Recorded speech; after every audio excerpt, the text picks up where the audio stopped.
A long time ago, in the village of Ayigberu, there lived a maiden by the name of Olajumoke. Olajumoke was a paragon of beauty, a sight for sore eyes. Her beauty and allure drew many suitors from far and near who came to seek her hand in marriage. She, however, refused marrying any of them, as she felt none was handsome enough to be her husband.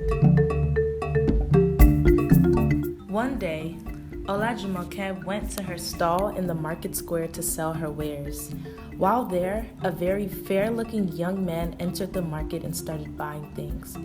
This man commanded the attention of all because of his good looks and imposing stature. Immediately, Olajumoke became drawn to him, such that she left her stall and started following him around the market. As the young man was about leaving, he noticed that Olajumoke was following him and he asked her why. She explained that she loved him and was willing to follow him anywhere. However, the young man persuaded her to go back home, as one would have to cross the Red and Blue Sea.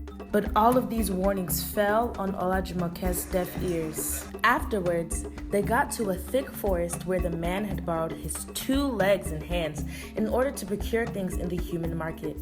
At this juncture, he returned the legs and hands. Olajumoke was petrified with fear. At this point, the handsome young man only had a head and a chest. And when he got to another place, he returned the chest he borrowed and was left with only a head. Olajumoke could no longer mask her fear. She earnestly begged him that he should allow her to go home. The man, also named Ori, declined her wish and proceeded on the homeward journey. That was how he used mystical powers to tie a cowrie's chain on her neck, so that any time she attempts to escape from his home, the chain would alert him with the following song.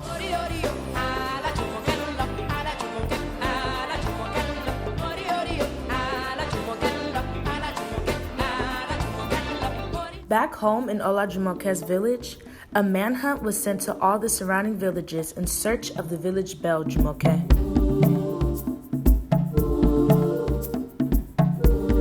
Different medicine men were consulted, and all of them assured her parents that she would come back home. One fateful day, a hunter was in the forest searching for game when he noticed Olajumoke roaming around the forest. He was aghast to see such a beauty in the middle of a thick forest. So he asked her what she was doing there, and she told him her story. The hunter promised to help her out if Olajumoke would promise to marry him afterwards. The village belle was not happy because the hunter was a very ugly man. Eventually, she agreed to his proposal and he swung into action. He cut off the cowrie's chain from her neck after chanting certain incantations and was able to lead her successfully through the forest and into the waiting arms of her parents. On getting home, she was received with much pomp and pageantry by the entire village. Her parents showed their gratitude to the hunter with the numerous gifts given to him.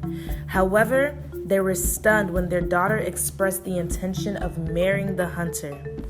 However, there was nothing they could do, as Olajumoke had already given the hunter his word that she would marry him. Be that as it may, they still gave their consent to the marriage, but the villagers mocked Jumoke for eventually condescending to marry a man who was not as handsome or as wealthy as most of the men who had earlier sought her hand in marriage. The end.